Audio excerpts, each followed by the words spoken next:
Baragazal willing Kobian Quanogoni away. Baragazal willing Kobian Quanogoni away. Baragazal willing Kobian Sanogoni away. Baragazal willing Kobian Quanogoni away. Gitanga,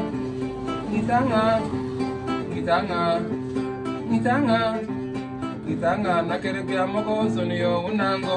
Gitanga, Nakeribia Moko, Sonio, Anango.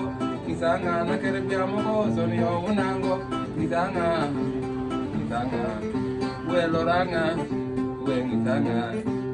Gitanga, Iquamabawa.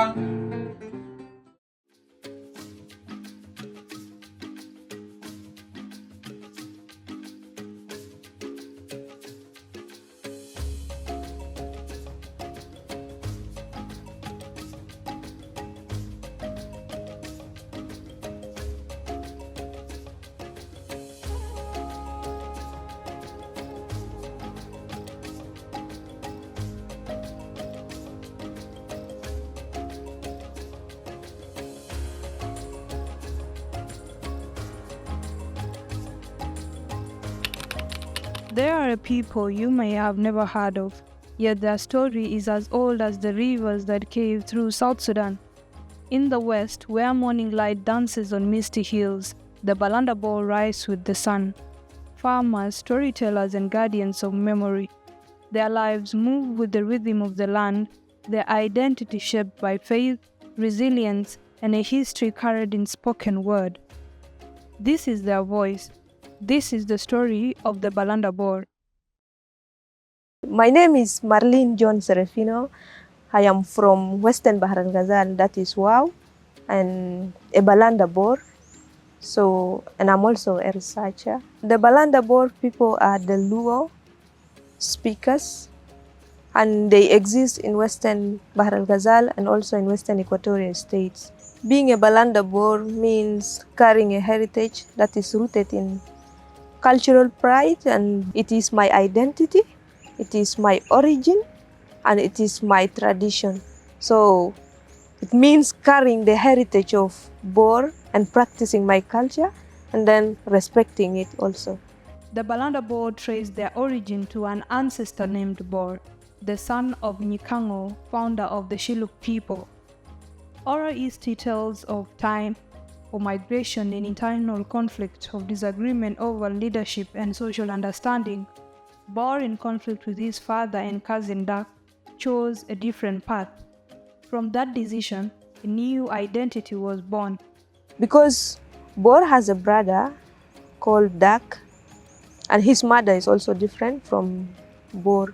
So when they were growing up, the father to Boor told Dak, the youngest brother to Boor, to marry Boor's mother. Boor was not happy with that, and that's where disagreement began. And then leadership issues also comes in. Most people say that when the Shilluk people moved northward, Boor was with them until the problem started from there. Then Boor got annoyed and decided to go back again to Bahar al-Ghazal. That is where our origin also started, like new people were born from that level. A people proud and independent, united by language, kinship, and land, the Balanda Boor. Their stories live on through songs, dances, and oral tradition, keeping the memory of their ancestors alive from one generation to the next. There is Bear and then Landa. Bear in Bongo language is somebody who is not part of the non-Bongo human. And then Landa is a mountain. So when they see people around the mountain area, and then they say, who are those people? They are Berlanda, people of the mountain. And then later on, when these white people came, they want to write. But when they are speaking, it is written as Berlanda. But when they are speaking, they say Belanda, with R silent. And later on, because Wa was also a center for slave trade, when Arab came in, also Berlanda, they made it now to be Balanda. So we now started going with Balanda, but initially we are Boor. There is this confusion, huh? You say Boor, and then the other one is Boor, right? So it's different. That's why when we introduce ourselves, like I'm a Balanda Boor, you say, oh, are you from Jongole? But no. Balanda Boor speak Boor language, and they call it Dibor, because Boor is a person, and from that person there came other people. There came new people, separate tribe, and they speak Boer language.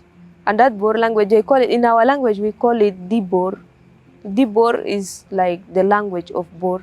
And if you are referring to a person, you will say Jobor, meaning the people of Boer. Yeah, we speak Boer language. Here, life is simple yet deeply connected to nature. The Balanda Boor farm the land, planting maize, sorghum, groundnuts, cassava, and simsim. They keep livestock, collect honey from the forest, and fish from the streams that cut through their villages. Balanda Boor is also divided into two. There is this Jokunam and Jogot. Jokunam to Balanda Boor, Nam is the river in our language. So people who are from Nam now, their life depends mostly on fishing. In the morning like this, you will see everybody is busy. It's either you are going for hunting, looking for bushmeat, or you go to your farm, cultivate and bring some food back home. And then there are those that looks for honey. And those that go for honey, there is these birds that they also follow. There is certain cry that it makes, the sound. So when it makes, meaning there is honey somewhere. So that birds will direct you, and then you will see men now following it.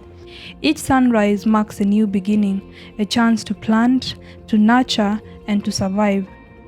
For the Balanda Boor, the land is not just a home, it is life itself. We grow simsim, granuts, there is maize. We also plant like cassava, because we also eat cassava leaf, sweet potato, we have them, and then even pumpkin. Beans is very important for us, by the way. You know, my parents told me long ago, when you are firstborn, they name you Ngori. Ngori is one of the beans. They call it Nyingor in Balanda Boor, and in Arabic it's called lubia. When you eat, you become very strong, satisfied, and you have no problem with food issues. And up to today, they are still keeping it. Some expression comes from the nature, the land, and even the history. Like someone can be named Ungom. Ngom means soil, right? In our language. A boy will be called Ungom, and then a lady will be named Angom, that is for a lady. Unam, some boy born maybe around the river side, they give you the name Unam. And those names, so we are much connected to the nature, and that ensure our continuity, that our past and present are also guided by the nature. I always disagree with people that undermine traditional knowledge. Cutting down trees is not allowed. When you are cutting a tree, you have to bring an uncle at home. When they do the ritual, calling that we are going to cut down this tree, don't bring problem to us. Don't hurt the person who is cutting down those trees and those things. And then they sprinkle water. People laugh. People be like, this one is too traditional. What? But it is the same way that we are practicing nowadays. Cut one and plant 10. It's another means of preserving the environment and even the climate. They will tell you that you are not supposed to go and cross this river anyhow. There are some spirits there. They will even catch you and you will disappear. You know, this is a way of just keeping the river from Wasaka. Yes, keeping the river from that, or the sea pirates that used to attack people during their traveling along the river or those things. So these are all ways of preserving the environment. Culture here is lived, not remembered. The unique tradition to Balanda Boor is something called Miru. Miru is like a ritual which is being performed every year for people to gain blessings from their elders. So it is made up of a certain wood. They bring it from the bush, and then they put something like a calabash in it, and then an elder will come with water, and then there is this local alcohol that they also make and put it in that calabash. During the process, very early in the morning, the elder will come and sit and then start like talking, calling the name of the ancestors, those who died, and especially after they harvest, they bring the first harvest and put it into that calabash, and then that elder will come and sprinkle water on people. Then it goes like systematically. It starts with the eldest person to the younger one. That is the most important thing that is practiced among the Balanda Boor. Even up to today, they still do it. The attire mostly we have, because not about the color, but I can talk about the beads. You know, beads is something also very important to us. And our beads are not just chosen randomly. They represent a specific color, but because we were some people who, our life was mostly in the bush, and then there are some birds in our area, very beautiful birds. When that birds come here like this, the place will even turn to be so beautiful. You will even like it. So women saw this bird because of its beauty. They went and made the beads the same like that, because that beads also attract that birds. And then it is mostly put into the neck and around the waist for a woman. Now for a man, there is a bird called arum. Arum, according to the description, it looks like a king because it has this kind of thing on its head. So it's made up of black and white color. So men put on that beads mostly with them, because they consider arums like a king. And when it moves like this, it keeps leading the other birds around the forest. So it was chosen from that one. And the other one is that duga, we call it duga, especially the one on my hair now. We call it duga duga. It is used by most community in South Sudan, but it depends on how does it represent your culture and what does it means to you. So this one, especially with men, this is where arum color comes from. So they put it around their neck, and then around their hand, the ankle, or how do you call this part, and also on the leg. That is it. And we tie this we call it lao. But before that one, it was not a lao. It was a skin of an animal, because there were no clothes. People used to put on leaves and the skin, and animal skin. So it depends. Some people tie it around their waist. Some people put it like this. But younger ones, they tie around the waist and also the chest. So now if you are an older woman, you're not supposed to expose your body anyhow. So they put it. Now this is where the concept of lao came in. Weddings, harvest celebrations, and initiation rites bring the communities together, bound by music, movement, and memory. When you want to marry as a young man, like when a lady is being born, someone from the family of the boy will cut a leaf and go and hang it over the roof where the lady is born, and then they say, this lady, we are now proposing her to our son until she grew up. So when the lady is now ready for that marriage, there's this requirement that they bring, like the moloda, we call it. Is it a hoe? Yeah, it's called moloda.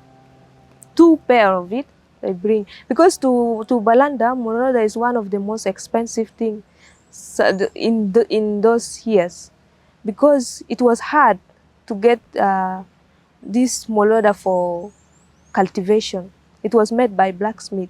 So by that time, if you are a blacksmith, you are a very rich person. So they compare now the value of Moloda to be part of the dowry.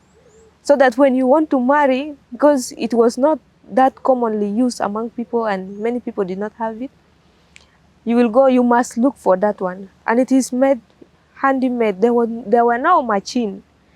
So you make it with your hand, two of it, and then you take it to your in-laws' house. Now, it is being brought by an elder, like an old woman. And that old woman must be a person who was once in her home and she had never divorced or had problem with her husband. Because later on, the lady who is going to take this whole inside should also inherit the character of that woman. This is the belief. They believe in Jok, the giver of life, and honor the spirits of their ancestors. Though many now follow Christianity, traditional beliefs still echo in prayer, song, and story. So we embrace both our modern religion and our traditional beliefs system. Among the Balanda Boor, faith and tradition walk hand in hand, a bridge between past and present. When an elder passes on, they will bring these people and they will mention your name in that kanga like 4 times for a man. They blow and call your name 4 times. And if you have children, they will also mention the name of your kids into that kanga, and then they start playing it and moving. It makes beautiful sound. And if it is for happiness, for funeral, for other things, nice. I think when I was doing a research about it, I saw the Aluru tribe also using it. And they play it the same way the Balanda Boor play. And when I asked, they said, the border between us and the Aluru is not too far. So it is all Luo traditional items. There is this belief you came clean when you were born. So when someone died, it has to go back also clean. So the Balanda Boor respect the dead. Like if you are moving along the road and you see like the dead body being taken maybe to the mortuary or whatsoever, you have to stand and wait until those people pass and then you go. You're not supposed to cross the road where it is the deceased is being passed by. You wait for them. And to me, it is kind of a respect and the values that they give to that deceased person. Elders guide the community, passing wisdom to the young, ensuring culture is not lost. In my community, you know, elders are the wisdom carriers. We call them the wise people because they are the heartbeat of every community, even in any other community. So they are the one now to preserve the culture and protect it, and even teaching the younger ones the importance of the culture, especially speaking the language. And they are also spiritual leaders in the community. Like when misfortune goes in the family, it is mostly an elder who is supposed to come and settle the misfortune. Like there are some problems, like the sickness that comes, you go to the hospital, there's no treatment for it. You come back, but they'll be like, okay, what is this? Maybe an elder can explain this better. So an elder will come and sit with his own wise knowledge. He will be able to determine whether this is good things or bad misfortune to the family. So you'll be now the person who is responsible to call the name of the ancestors. Elders now intercede between the dead and the living. So they speak to the dead people, and also they bring those who are alive, they put them, while they are talking and sprinkling this water to the live one, they put the one for the dead also. Even after the harvest, you know, when the harvest is done, and later on they are coming to cook. maybe maize or pumpkin, the first part of that pumpkin, they have to give it to those that intercede us. They give to them. Like, this is yours, this is one of our harvests this year, and thank you for protecting us through all this season. So we are happy for you, and keep blessing the family. Like many communities in South Sudan, the Balanda Boor have faced hardship, displacement, conflict, loss. Because the Balanda Boor are not many in numbers. The communities which are around us are many, and they speak those language. And you can find that somebody from Balanda Boor can speak two different language. He can speak Boer and speak another language, but they say our language is too difficult to speak. That's why we got some challenges in the way of preserving our language. There are no spaces whereby, like, if it was to be taught at school, you go to school, you learn your local language, and then you go back to English class or Arabic class and comes back, it will have been better, but it is not that much.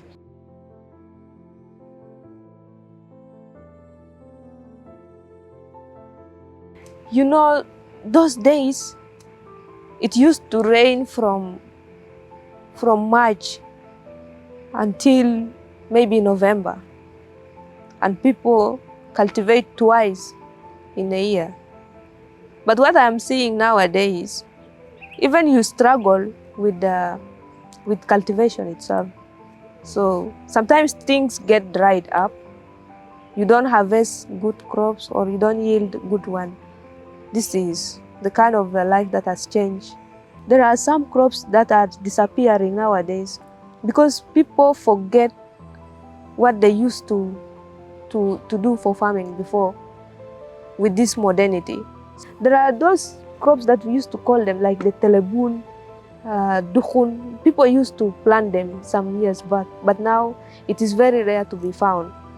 So that is also one of the challenging problems. In every rebuilt home, in every seed planted after loss, there is strength. Through unity and faith, they continue determined that their story will not disappear. Like, if you have a fight with your brother or a sister and you are not speaking to each other for a long, so they will bring an elder. There is this certain leaf that they bring and mix with the granite paste. So that elder will be cooking this, and you will be sitting around the fire. So when an elder is cooking, he will be speaking like, no matter what your problem is, you people have decided to come and settle the dispute. So as I am cooking this one, I am solving. So he will be mentioning your problems, and he is speaking to this granite paste mixed with that something that looks like an onion, then it's talking.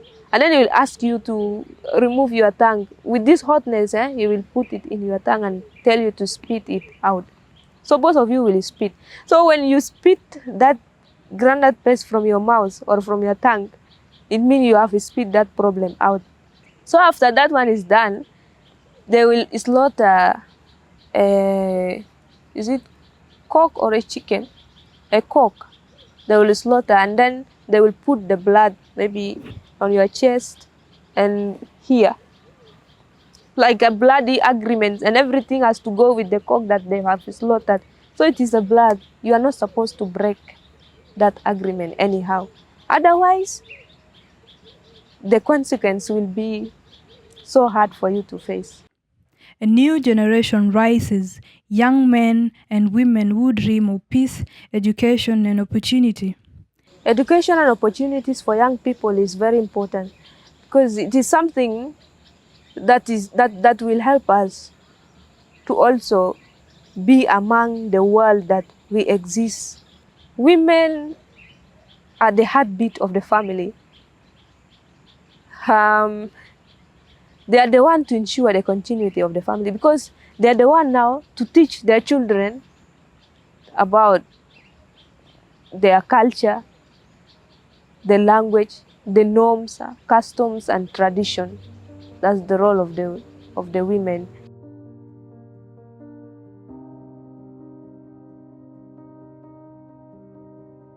Young people are also the pillars that holds the community together. Their role are both creative and innovative. They can create something and it can go viral in the community.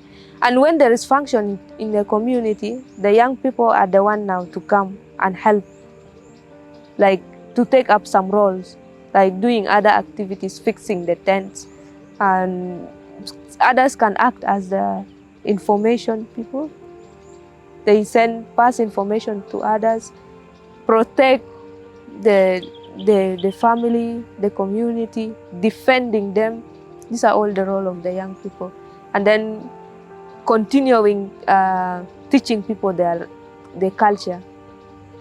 From what they have gotten, the culture that they have learned, they can do it even through music.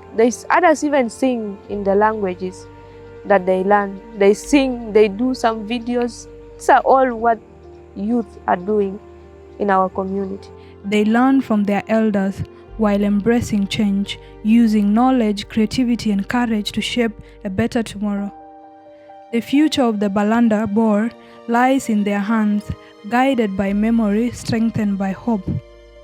Maybe once in a year, whereby people are called to come and celebrate. But mostly the communities will come generally, and then they sit down, they tell histories to the younger generation, even including the eldest one. We perform our rituals, do it, and that opens the mind of younger generation to know who they are and what is their purpose. In the land of rivers and hills, the Balanda Boor stand as a reminder that identity is not only where we come from, but how we continue to belong. This is their land. This is their voice. This is the story of the Balanda Boor. The world should know that Balanda Boor are the Luo speakers.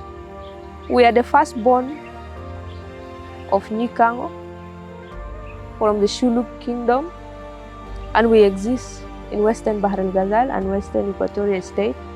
We are part of the Luo. So when Luo are joining together, they should not forget that Balanda Boor is also one of the Luo speakers, and we are the descendant of the Nile, people of the river, and we are people who respect our culture. We are very resilient, and we are very proud of our cultures. What makes me more proud is that it is my origin, and it is my identity. My respect for my tradition and customs, the norms and the heritage that I carry, the language that I speak. So it has shaped me into who I am today. So I am proud that being a Balanda Boor is not just about being from that tribe. It is sense of belonging to me. It is my identity and it is my origin. If I can speak to my ancestors, I'll say that, dear ancestors, your blood runs in my vein, your stories live in my voice, and your legacy shines in my step. So I am the proof that your spirit never died. You dreamed me into being I am. So I am your echo, your silence. I'm here to heal what you could not, to continue what you have started, and to carry through generations. So I walk because you endured, I dream because you hoped, and I rise because you never gave up. So you are my ancestors, and I'm so proud of you. And thank you for bringing me into who I am today. To the younger generation of Balanda Boor, remember who you are and where you came from. The spirit of ancestor Boor walks beside you. Their strength is in your blood. Guard our language, for in it rest our souls. Honor our customs and tradition. Walk with humility and wisdom. So let unity guide your step, for divided we fall, and together we're stronger. The land of our fathers and our mothers is a secret, so you have to protect it, respect it, and let your action bring pride to the name Boor. You are the bridge between the past and the future, so may your heart stay rooted in truth and your dreams shine with purpose. So being a Balanda Boor is a pride to me, to you, and to our community, and to South Sudan at large. Baragazal willing Kobian Kwanogoni away. Baragazal willing Kobian Kwanogoni away. Baragazal willing Kobian Sanogoni away. Baragazal willing Kobian Kwanogoni away. Gitanga, Gitanga, Gitanga, Gitanga, Gitanga, Nakeribia Moko, Sonio, Unango, Gitanga, Nakeribia Moko, Sonio, Anango, Gitanga, Nakeribia Moko, Sonio, Unango, Gitanga. Gitanga, we loranga, we gitanga, gitanga ikwang bawa, we gitanga ikwang bawa.